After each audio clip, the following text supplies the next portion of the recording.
Hey, what's up, scallywags?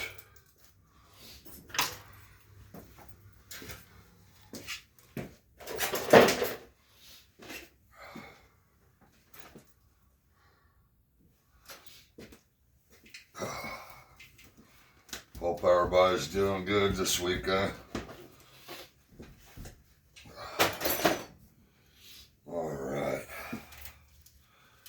Let's see. Tighten that up. Sully was losing his shit. What, darling? Sully was losing his shit. Losing his shit. Yeah. He couldn't get the basement door open. He was going back and forth from the basement door to the window. Why? Because he's like, where'd Papa go? Oh, because I'm out here? Yeah. He's starting to trust us. I know what it is. I mean, they caught his mother and all of them. They were feral dogs. And I guarantee you, when a mother dog has fucking puppies and you put a dog catcher pole around her neck, I promise you she went batshit crazy. I'm sure she did. To protect those puppies. There's nothing on this earth's more dangerous than a female protecting her young. She will come for you with razor blades and fucking lemon juice. Yeah, so I brought him out to the potty. So he probably saw all that shit going down, and it's men. He's fine with women. It's men. He don't like men. He's just starting to trust me because he knows I ain't gonna hurt him. He sees me being good to that other dog, and he knows dogs can sense things on people, and he knows I have no desire to hurt him.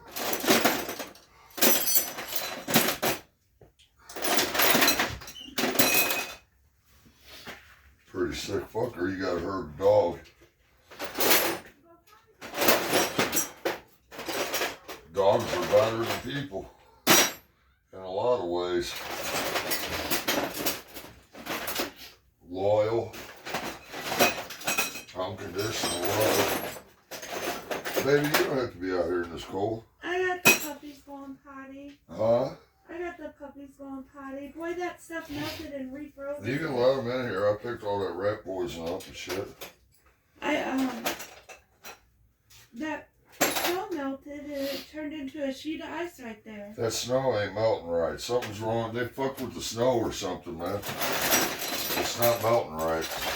It's melting real slow, and it's not enough water for the amount of snow. They're fucking with everything, the environment, everything. I watched a gal the other day, those chemtrails. She said it's put a hole, like in the atmosphere. That's according to NASA.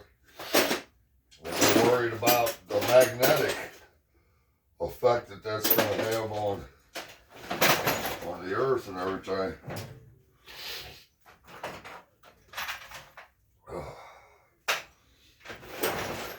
Don't hit your mother in the head with the shovel. It leaves a bad impression on her mind.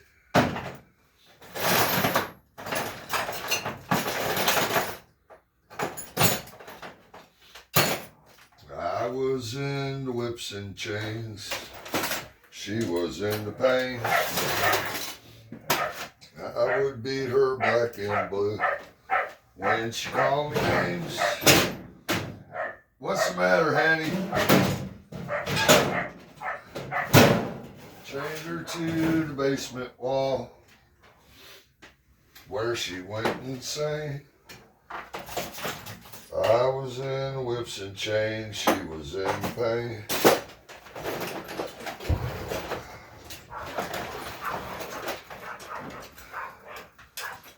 My name is Marco. I work on Rancho. I make trace pesos a day. I go see Lucy. She got good pussy. She take my tres pesos away. Okay, where is it?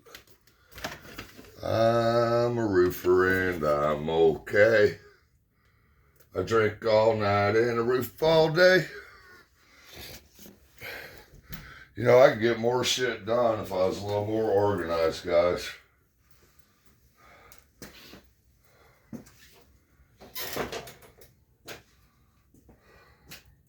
I mean, all I want is my damn ratchet. Where the hell is it? I'm blind as a bat. Should be a fucking 10mm, I'm thinking. Can't read it though. Well, just have to feel my way, I guess. Hey, baby, que paso? I thought I was your only vato.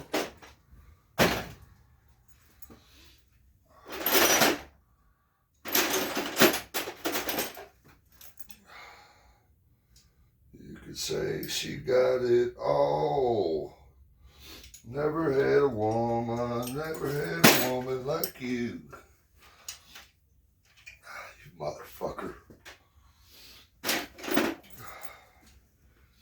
Whole lot of rose. Yeah,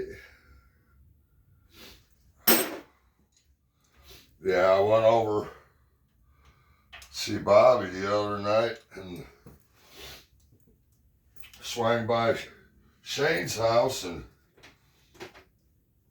he was putting ball joints on his daughter's Jeep Patriot, and the guy that was helping him, like 20 degrees out, and the guy that was helping him ended up leaving, and so I stayed. I was there like 5 hours. All I had on was a t-shirt and my St. Louis Blues jersey.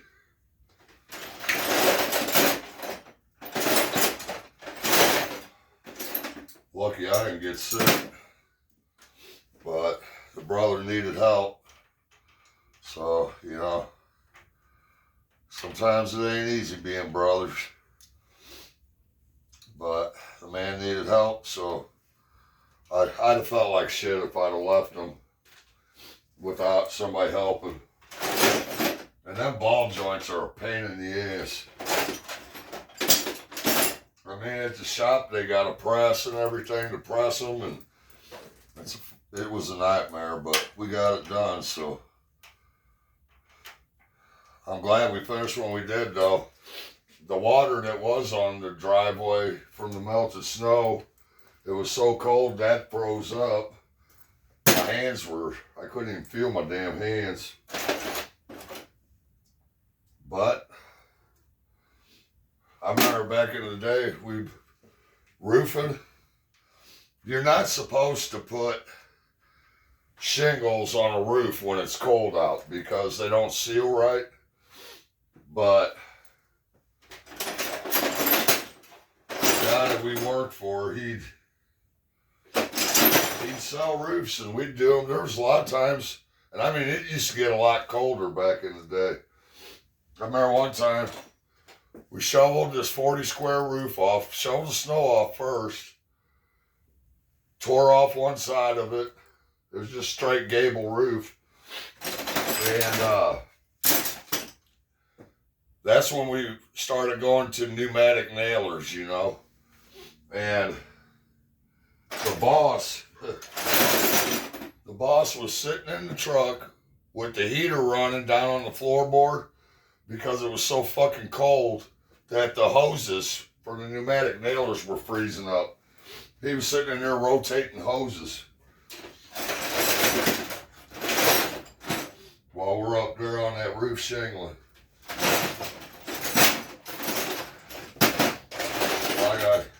I mean, I wasn't the boss. It's really not good to put shingles on when it's cold like that.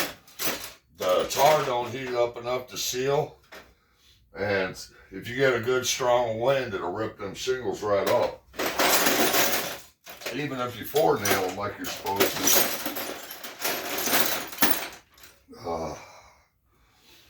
Hey, where's my fucking ratchet? Yeah, Nate hit me up yesterday. An old enemy of mine is back out on the streets, just got out of prison. He went back this time for shooting his uncle's kneecap off. That's a real winner there. Shoot your own uncle, you know. Last time we got in a fight, he ended up on top and he was trying to stick his damn thumb in my eye. It was getting heated. I mean, he tried running me over with the car. He shot at me. I tried dragging him out of a car on East Main. But we finally locked up behind Phoebe's house. And, son of a bitch, I used to have real strong legs from playing soccer or football, as they call it in Europe. Played 8 years, and I mean, I had thighs like a damn thoroughbred. Playing soccer all the time, and I can fight good on the bottom. I can throw punches good from the bottom, or I used to be able to. And what I did is I would wrap my legs around and squeeze a motherfucker like a python. And I could squeeze them so hard it'd take their air. Well, he must have been losing his air because he decided he's going to try to stick his thumb in my eyeball. And I managed to get my hands up on the inside. And I grabbed both sides of his head, pulled his head down and bit his nose as hard as I could and started shaking my head. And he started yelling, "I'm done, I'm done." And I opened up my eyes, his eye was hanging by a nostril. I called up my grandpa. I was only like 16, I was freaking out. I never bit nobody's nose almost all the way off before. And I said, "Grandpa, I don't know what I'm going to do." He said, "What's going on?" I said, "I got in a fight with this guy and I bit his nose off." And my grandpa starts laughing and I'm thinking, what the hell is he laughing about? And he goes, "Oh, Mark, what are we going to do with you?" I said, "Grandpa, he's trying to take my eye." Some bitch it was hurting. He was trying to shove his thumb in my eyeball. But yeah, this last time he went back, he shot his uncle.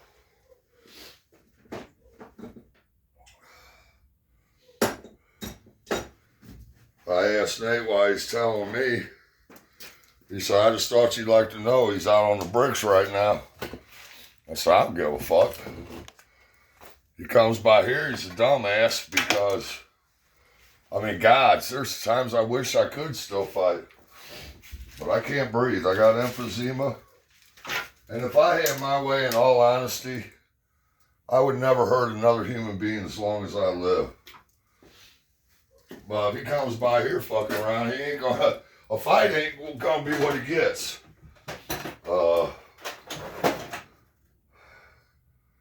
And I know my legal rights and shit, and he can, God, I wish I knew where that damn ratchet was. And he, come on, motherfucker.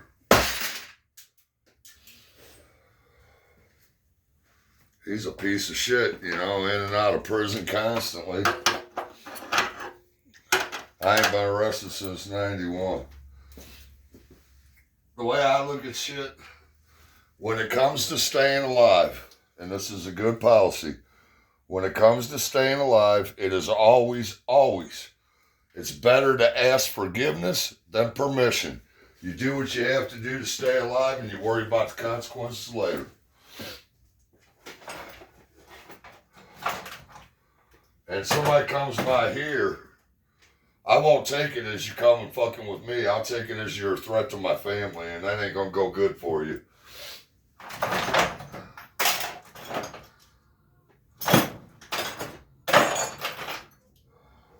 Ain't gonna real good for you at all. Because, I mean, I really got nothing to lose. I'm dying anyways. I'd rather stick around with my wife and live in peace for a little while, but whatever happens, happens. Motherfucker comes by here. Be the last place he goes by.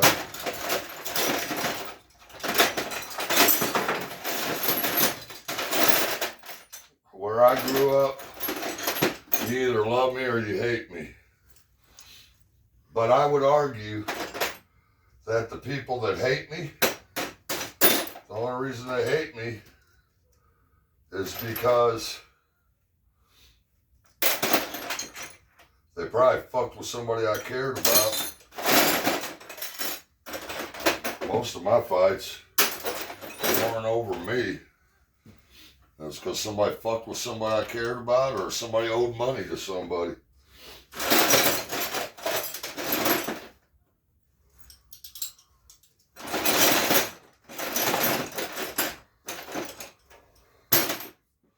And my friends, I mean,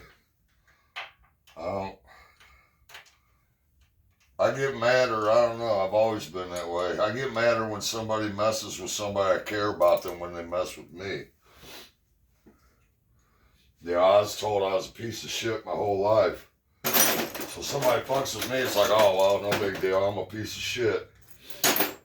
But when they mess with somebody I care about, it's like, wait, now that person ain't a piece of shit.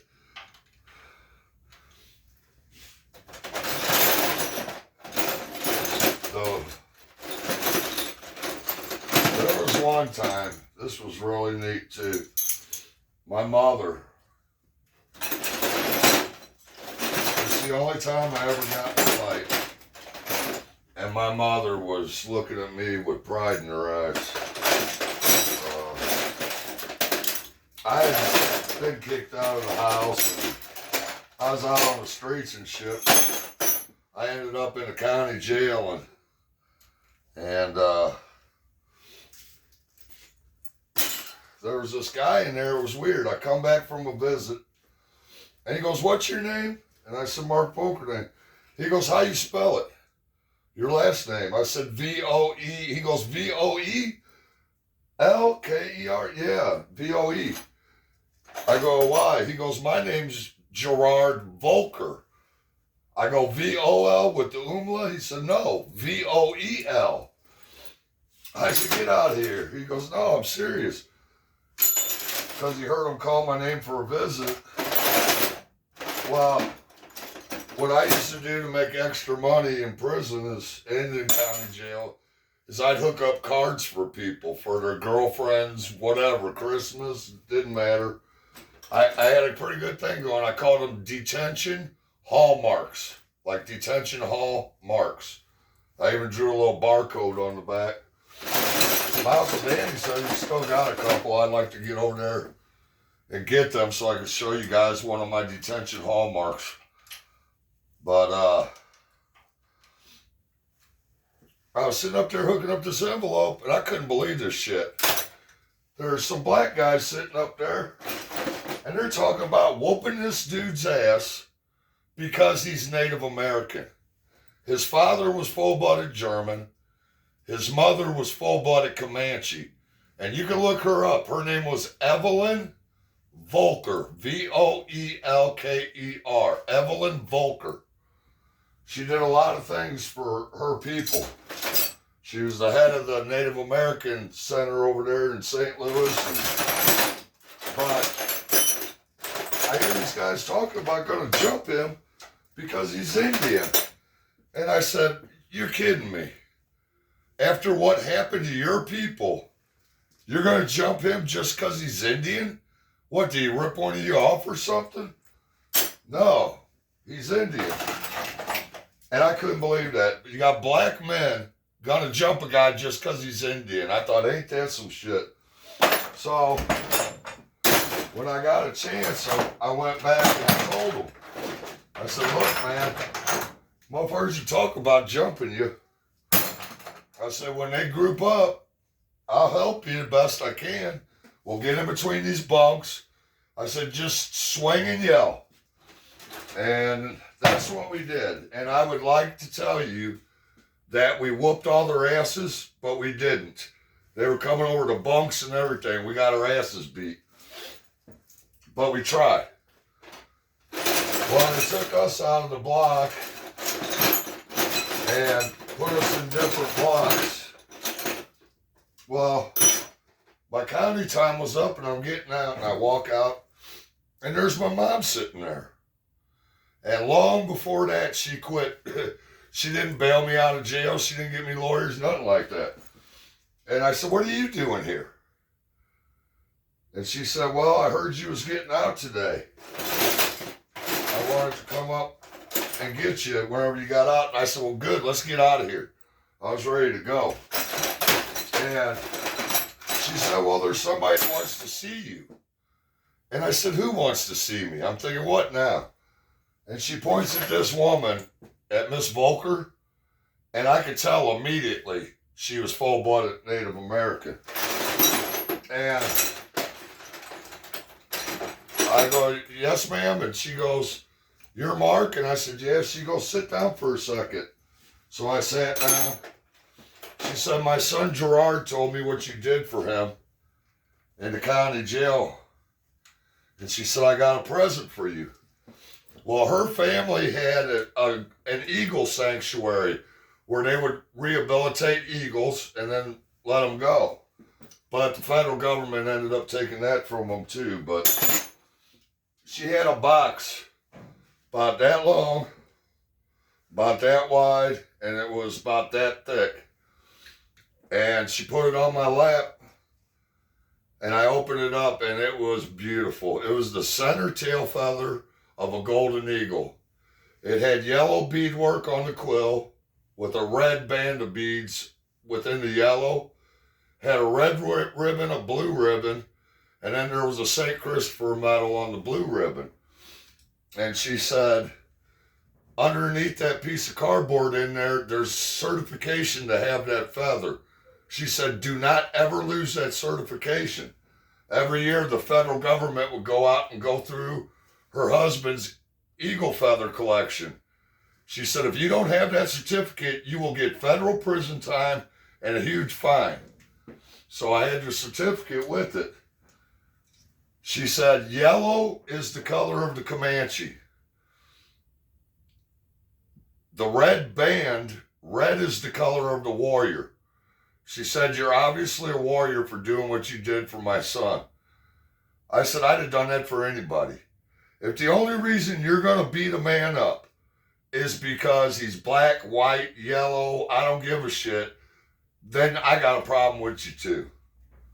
I knew we probably weren't going to win that fight. But right is right, wrong is wrong. And I could not believe it was black men doing it because after what happened to their people, you would think they would know better. But that's prison for you and jail for you. But she said the blue ribbon represented night, the red ribbon represented day. And Gerard had told her that I was a Christian, and that's what the St. Christopher's medal was for. And then she said, the reason the red band is in the yellow, she said, from this day on, is in my heart, you are part of my family. And I'll tell you what, I've done a lot of fighting in my life, and I'm not saying I'm tough. I've lost more than I've won, but I always tried. And when I looked at my mother, the pride in her eyes, I mean, for once, her son's fists were for something that was worth fighting for, you know. And me, I've always been proud of what Native American blood I do have in me. My hero growing up was Crazy Horse, Tasanke Witko. I go by a Kikita Shante Waste now. But that's what my friends call me on the streets, was Crazy Horse. Because I was a little crazy and they knew that Crazy Horse was a hero of mine. ever since I was a little boy. The first adult book I ever read, my mother got me a copy of I Buried My Heart at Wounded Knee. It's the very first adult book I read. And I've just always loved Crazy Horse. And Pele, the soccer player Pele. I still watch the black and whites of Pele just running that ball full sprint down the fucking field. My mother's people are Tslagi. Tslagi, Tslagi. The American people call them Cherokee. Their real name is Tslagi. It means the prime or the principal people. But getting that Golden Eagles feather from Miss Volker, to me, it was like I got the Medal of Honor. It was an honor. And then I ended up going to prison for robbing Lloyd's Texaco gas station. And while I was in prison, my ex-wife took a cigarette and burnt holes in that feather. And destroyed it. Mrs. Volker, I tried to look her up when I got back into town. They took the sanctuary, the federal government took that eagle sanctuary away from them. From what I hear, it really broke her son Billy's heart. Billy loved working with those birds. And Miss Volker, she's gone home to her grandfather. She has passed away. But she really educated herself. She had all kinds of degrees. And she educated herself, and she was an advocate for her people till the day she died. Trying to get them decent living conditions. The Cherokee, my mother had to trace her roots back to the Cherokee Dawes Rolls. To get, she got tax breaks and shit on her businesses and stuff. But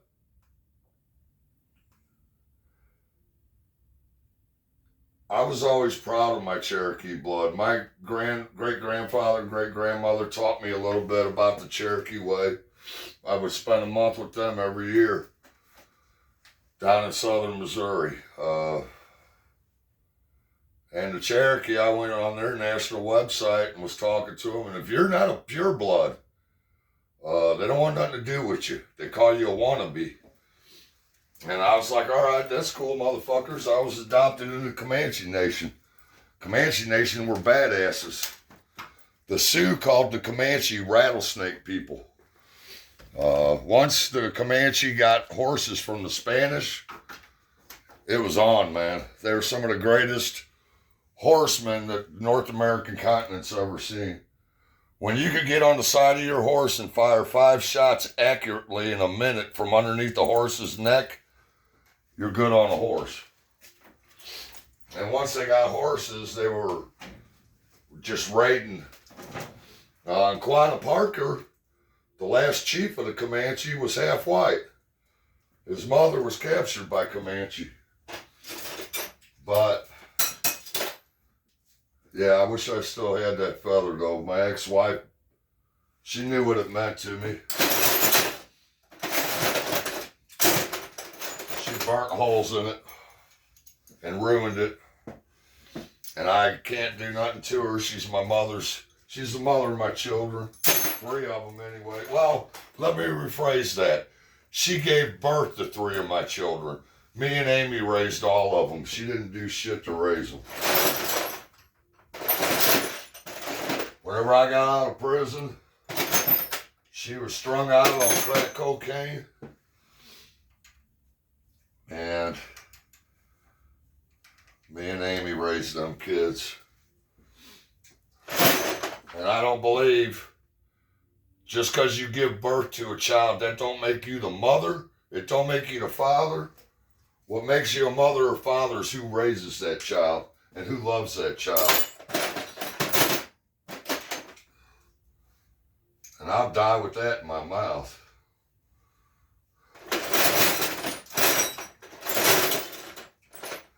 Anybody can knock a woman up and get her pregnant. But do you stick around and handle your responsibility and raise that child and be a father to them? That's what matters. If you don't, then in my opinion, you're a piece of shit. Even though there is a little bit of a double standard with that whole thing. A woman, like me and Amy, we're married. If she wanted to, technically, she could go in, get an abortion, and legally there's nothing I can do to stop it. She has the right to choose to parent or not. A man, you get a woman pregnant, it's fuck you, pay me. You don't get to choose to be a parent.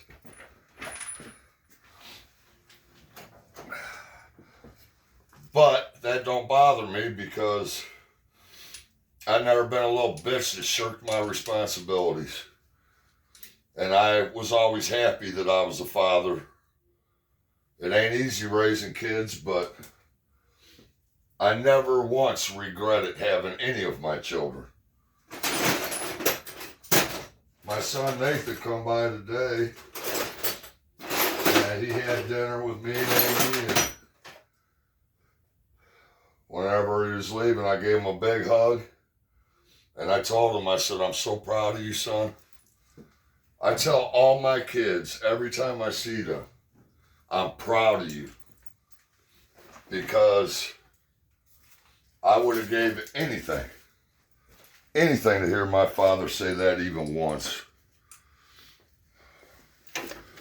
As a parent, we are supposed to discipline our children and teach them right from wrong.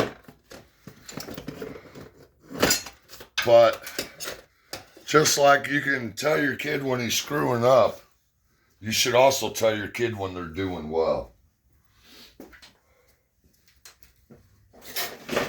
And the other thing is, just because you're the parent, that don't mean you're right all the time.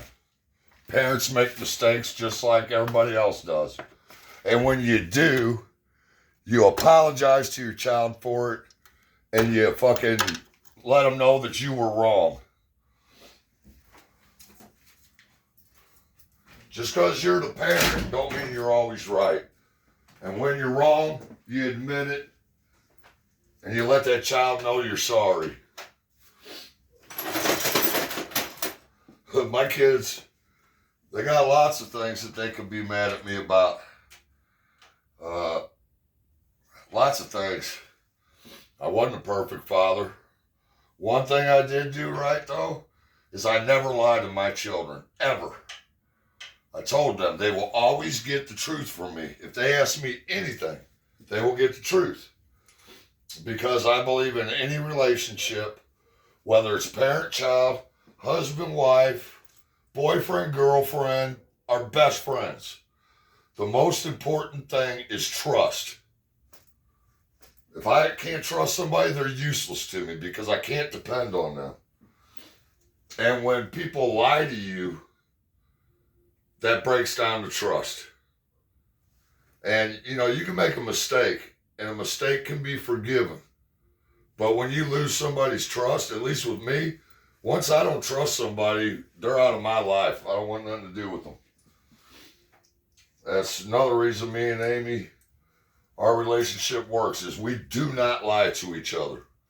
She knows I'm a screw up. But she knows if she asks me any question, she will always get the truth. And my children have asked me some things they've heard from other people. And I'm here to tell you,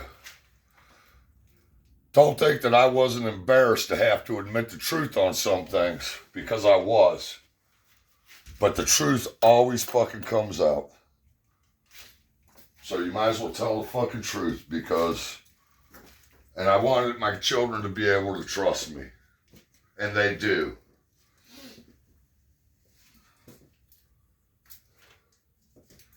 Yeah, I'd have given anything just to hear my dad say. One time he looked at me like he was proud of me. I went to like 6 different schools 1st through 8th grade. I started this new school, and this guy was just bullying this fucking kid. I was in 5th grade, and the kid kind of brought it on himself. He'd say weird shit like, he'd say, "You're a silly dilly Easter bunny," just weird shit. But this bigger dude was fucking with him. And it made me angry, because he was laughing and just humiliating this kid. I hate bullies. I think bullies are cowards, and I hate them. I don't like bullies. But I got in a fight with, his name was Lou Viviano. And I got in a fight with Lou. And I got the better of Lou. The teachers broke it up. And all the 5th graders in my class are like, "You just beat up an 8th grader." I didn't know what fucking grade he was in. He was fucking being cruel to that kid. But my dad had us, me and my brother, in Weeblos. We were in Boy Scouts. And it was Pinewood Derby. And we were racing the Pinewood Derby cars. And Jeff Hitchcock was the kid's name that was getting bullied. And his dad come up to my dad, and he said, "You have got a good son." He said, "My son gets tormented every day at school. And my son told me that your boy beat up an 8th grader that was messing with him and picking on him." And my dad looked down at me like he was proud of me. Maybe he's proud because I got the better of an 8th grader. I don't know. I just can't stand a bully. I never could stand a bully. And you all know what a bully is. Somebody that only picks on people weaker than them so they can make themselves feel better about their shitty selves. A bully is a fucking coward. And nowadays, see, it's fucked up. Whenever I was a kid, this is the truth. Whenever I was a kid, whoever threw the first punch is who got in trouble. If somebody hit you, you could hit back and not get in trouble. Now, my son, this kid on the baseball team, I mean, my heart breaks for the kid. He was born addicted to heroin. And he's got a mean fucking curveball. Mean curveball. But his dad and mom, because he was born addicted to heroin, and they feel guilty about that, they let this boy get away with everything. I've watched him call his dad a motherfucker, a cocksucker, you name it. My dad would have put his fist through my face. But my son, he was on the baseball team. My son was a catcher. He was the pitcher. And we had the numbers of all the parents. But what happened was, they were in 6th grade, and his son, the pitcher, he was sending 2 8th grade boys after my son. Wasn't even fighting to fight himself. The first time my son got, what they do now is it don't matter who started it. They both got 1 week out of school suspension. Well, my son at the time was on track for a Duke University scholarship. So he gets a week out of school. Then it happened again, but they were all for the school grounds. They went through the cut through and they were up in the neighborhood, and my son picked one of them up and slammed him on his back on the asphalt. And they called me up to the school. So I go up, they said, "Yeah, he got in another fight. He's getting a week out of school suspension." I said, "Hey, he wasn't even on school grounds." "Oh, well, sir, we consider it school grounds until they get home." I said, "That's boy in his class has been sending 2 8th graders after my son." She goes, "Yeah, well, they're all getting out of school suspension for a week. And hopefully when he gets home, you'll punish him too." I looked at her and I said, "That boy is going to play video games and eat cake and ice cream all week." And she went, "Oh," and looked at me like I was the worst parent in the world. I said, "You fuckers ain't doing nothing up here to stop it. This is why you got kids come to school and start trashing people. Because they're tormented all day long. At least whenever I was a kid, we got to go home at night. Now, they get tormented at school and they get tormented on the internet. And these teachers do nothing to stop it. If you ain't going to do nothing to stop it, then you let the kid fight back. But we get back here, and I told my son, I said, don't take your shoes off. He goes, why? I said, don't take them off. I got on the phone list for all the kids on the team, and I called Nick's dad, the baseball pitcher's dad on our team. I said, I'm bringing Josh over, have Nick out in the front yard. He goes, why? I said, these two are going to fight and get this shit out of their system. I'm tired of your son sending 2 8th graders after my boy. Your kid's flunking out of school. My kid's doing good. And he goes, oh, no. Ain't nothing going to happen no more. I said, here's the deal. Next time your boy or his friends come after my son, I'm coming over there and me and you are going out in the front yard, you son of a bitch. And nothing happened after that. They left him the fuck alone.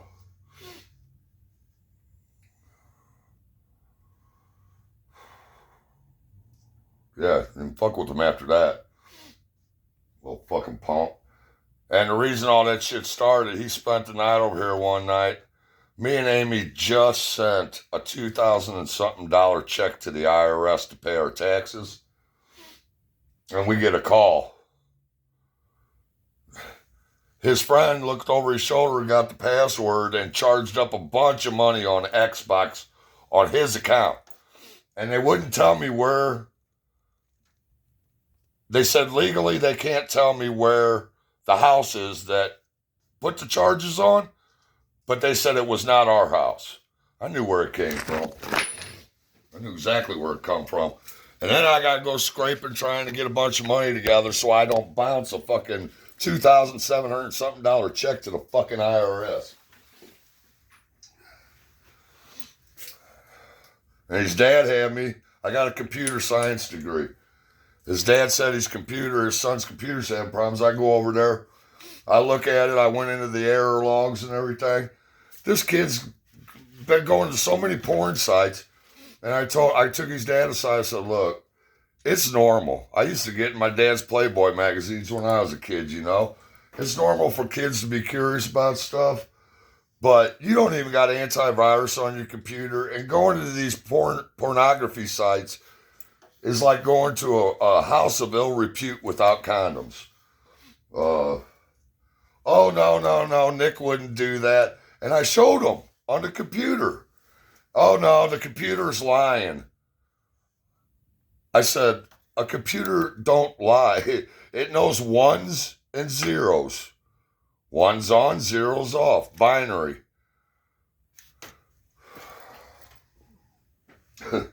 And the ASCII code and all that, but he swore the computer was lying. His boy wouldn't do that.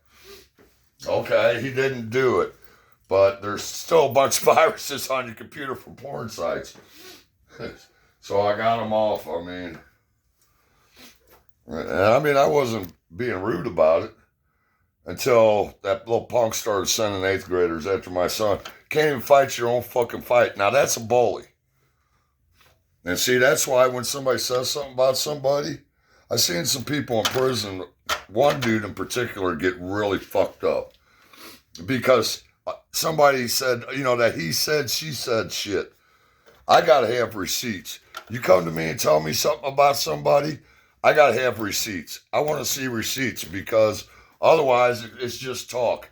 You get them motherfuckers, they're too big of a pussy to fight their own battles and handle their own business. So they'll go woo, woo, woo. Oh, he's got this kind of case, or he snitched, or he did this or that. I don't believe shit until I see some paperwork. That's how lives are ruined.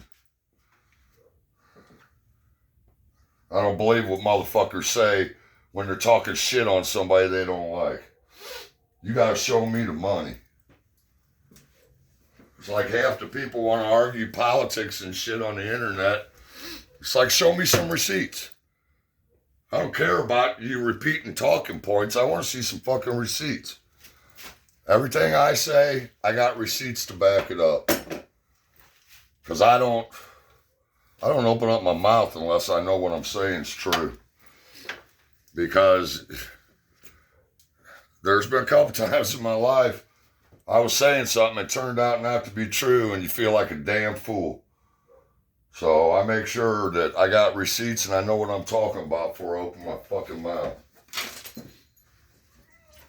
And I don't know how I got on all that. I started talking about one thing, and then I zoom over here to this, and then down the hill to that. Hello, Mary Lou. Goodbye, heart. Sweet Mary Lou, I'm so in love with you.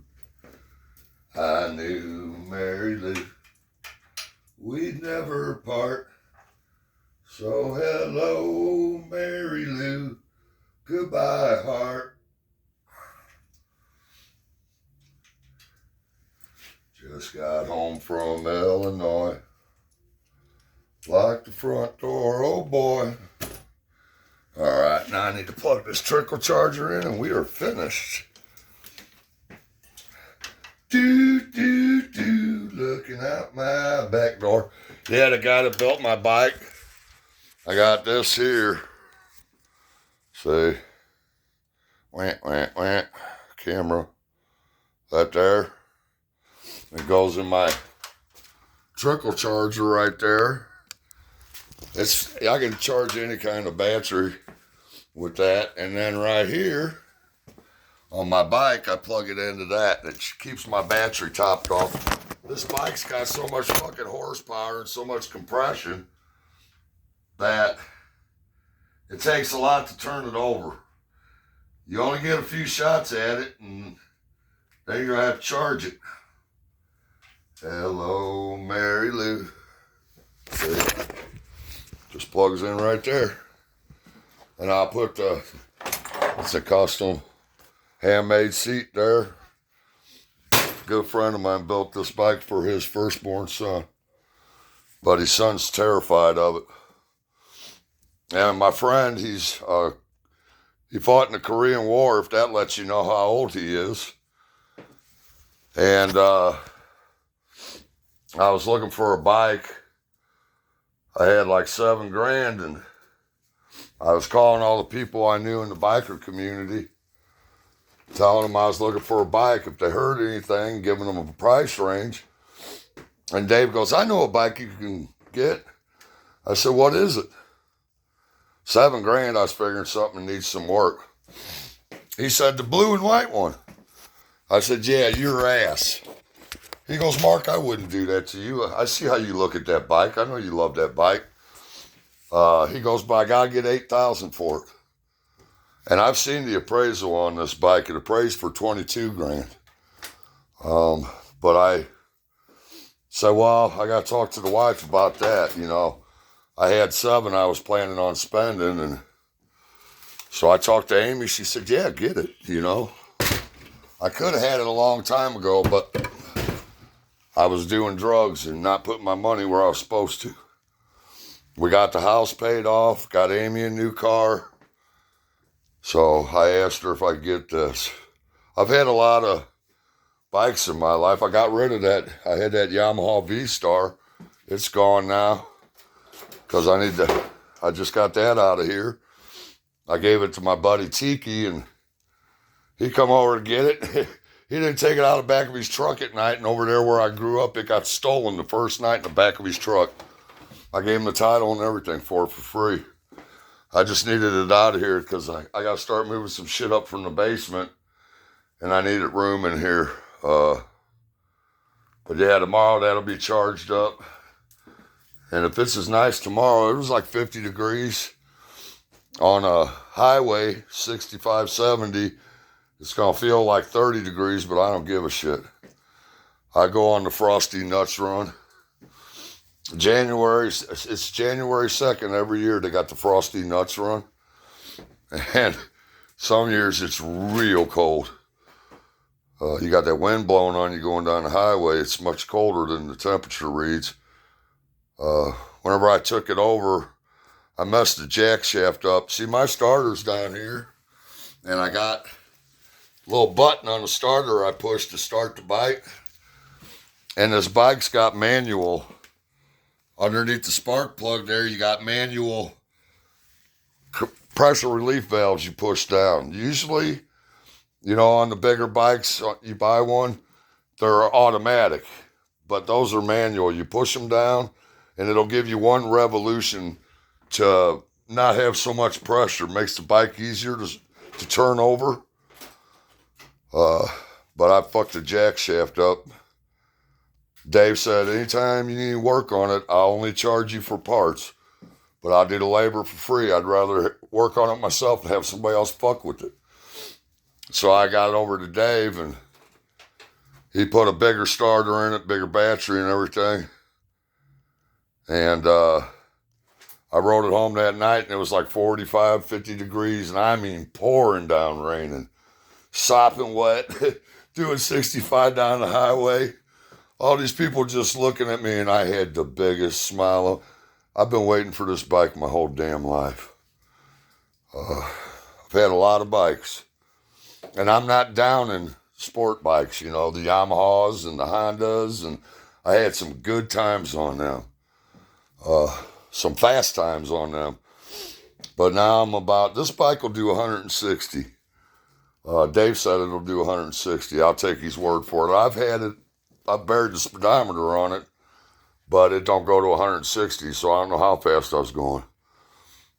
A full dresser pulled up next to me. He was goosing it, and he got on it, I got on it, and off we went. And I heard his fifth gear starting to rap, and I said sixth gear real loud and dropped it into sixth gear and pulled away from him. And then I let off when I seen he wasn't keeping up. He pulled alongside me. He said, you got 6 speed on that? I said, yeah. 300 something horsepower on that bike. It's almost what my son's got in his Dodge. And you know, his son was terrified of that bike. And tell you the truth, when I first started riding it, he goes, what's the fastest bike you ever rode, Mark? I said, my buddy had a V-Max back in the day. And at the time, that was the fastest stock production bike in America off the line. And he said, well, hold on. If you drop them tires down to 12 pounds of pressure, you'll bring that front end up almost every damn gear. But first time I rode her, it's got a racing carburetor on it. And the first time I rode her, I was trying to be gentle with her. And I shifted real gentle in the second gear, and she liked to buck me. I almost lost the handlebars. She's a thirsty bitch, and she wants gas. You can't be gentle with her. It's a 4-stroke engine. It's almost like riding a 2-stroke, though. A lot of those new 2-stroke engines, you can't, if you ride them slow, you baby them, you'll ruin the engines on them. They want to be wrapped out and go fast. But she's just thirsty, so if she ain't getting enough gas pumped down in those big cylinders, she sputters. And I almost lost the handlebars first time. But, everybody keep my friend Dolly in your thoughts too. She's got pneumonia. I've been praying for her. I saw her today. She looked like she was doing okay, but prayers and positive vibes. If you don't pray, positive vibes always help, you know. But I'm going to get off here and spend the evening with my beautiful wife. Had a good day today. I got to see my oldest son. And hey, Salty, hi guys. And come on, guys. My puppy dogs. Got to see my son, and now I'm gonna spend time with my beautiful wife. She's all that, a bag of chips and a 40 ounce. Amy, girl, you thick as a bowl of oatmeal. All right, I'm gonna talk to you guys later. Much love, much respect. Oh, and John P., I sent you a little extra for your coffee pot. I shouldn't have sent it to YouTube though, because I think them bastards take a bunch of money. But I should have looked and seen if you had like a PayPal or something. But sent you a little extra. Man can never take his coffee too serious. But much love and respect to all of you. Peace out.